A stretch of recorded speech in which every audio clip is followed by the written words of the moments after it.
embajadora, decana entre embajadores, Olga Pellicer, con nosotros. No sabe cuánto le agradezco, profesora, que nos acompañe el día de hoy aquí en La Octava. Muchísimas gracias, Ricardo. Gracias a ti por invitarme. Pues te adelantaba ya la pregunta. ¿Qué va a hacer Marcelo Ebrard? Le pido un poco que me haga de profeta o pitonisa. ¿Qué se haría o qué debería hacerse desde Avenida Juárez para responder pues a este acto que ocurre, hay que decir, en el momento más calculado de parte de Washington para enfrentar a Nicolás Maduro?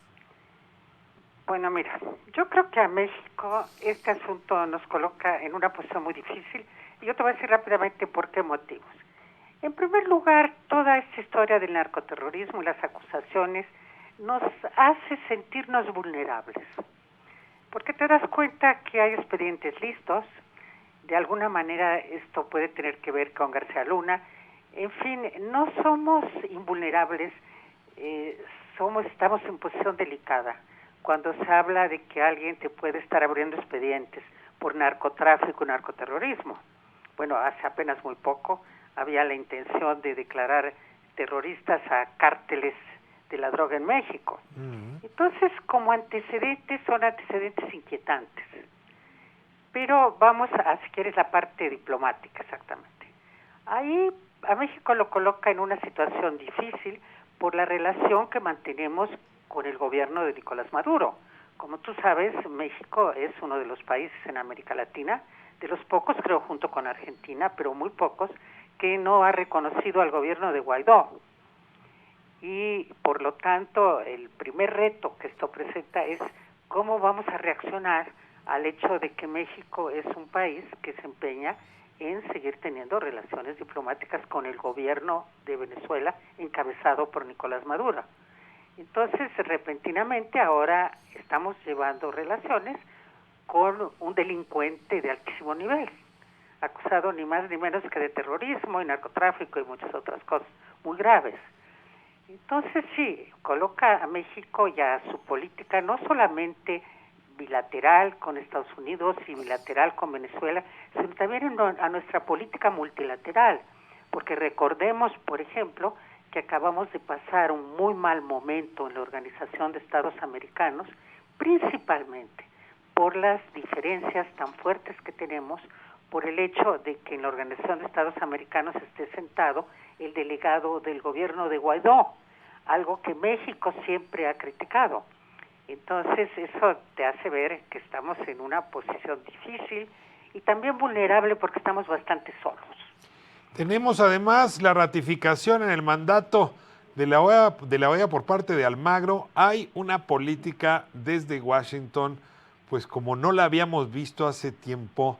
Yo no sé si la palabra correcta es intervencionista, pero sí deliberadamente interesada en que las cosas ocurran como al gobierno de Trump las tiene pensadas. Bueno, ahora, sí, desde luego. podríamos oponernos, como nos opusimos a la renovación del mandato de Almagro, podríamos oponernos, como nos opusimos, en efecto, al reconocimiento de Guaidó y Yo creo que definitivamente no, es decir, para México me parece extraordinariamente difícil reconocer al gobierno de Guaidó, porque iríamos en contra de muchos principios que nos ha llevado a no reconocer el gobierno de Guaidó. Por ejemplo, no solamente el hecho de que dentro de la OEA el reconocimiento de un delegado del gobierno de Guaidó se hizo violando la Carta Constitutiva de la OEA, que dice que esas decisiones las tiene que tomar la Asamblea General, y en el caso de este delegado del gobierno provisional de Guaidó lo hizo el Consejo Permanente, lo cual tiene de entrada un problema. Pero además, la verdad es que de acuerdo con el derecho internacional, o al menos así se puede interpretar, un gobierno es ya un gobierno establecido cuando tiene el control del territorio. Y es evidente que Guaidó no tiene el control del territorio. El control del territorio en Venezuela lo sigue teniendo Maduro. Entonces ahí hay un problema de fondo que no es fácil de resolver. México con ese argumento no ha reconocido el gobierno de Guaidó y no creo que lo hagamos ahora. Pero a ver, embajadora, entiendo bien lo que me dice, y desde luego no creo que nos vayan a pedir ese reconocimiento. Pero ciertamente estamos muy mal parados en este momento para señalar lo inadecuado que implica señalar como terrorista a un presidente latinoamericano. Es decir, estamos en una debilidad mayúscula, negociando que no nos cierren la frontera y pues Yo mejor creo que calladitos no nos es vemos el más bonitos. momento Perdón que se lo diga. ni Perdón. tenemos las condiciones para en este momento ponernos a hacer una crítica que sería válida, pero no es el momento. Ya. Por la circunstancia internacional, por la posición tan vulnerable en la que estamos, porque no tenemos margen de maniobra para no estar totalmente solos ante un intento de defensa o acusación de esa manera.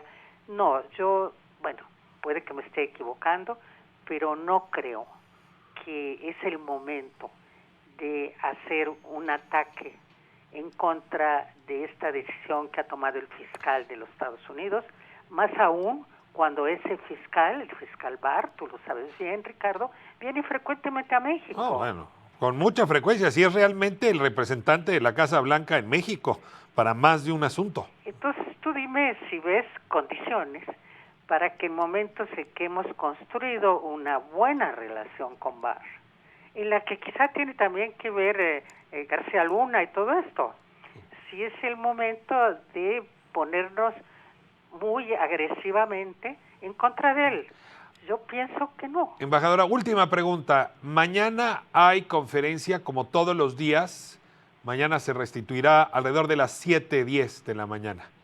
Yo le pregunto, ¿qué cree que va a responder el presidente cuando le pongan este tema en la mesa? Porque no está fácil, habiendo hecho declaraciones en sentido muy distinto en el pasado, ahora transformarlas. Bueno, mira, yo creo que lo primero que se puede sostener, y es válido sostenerlo, es que la verdad es que no se conoce todavía los detalles de las acusaciones que se están haciendo contra Maduro.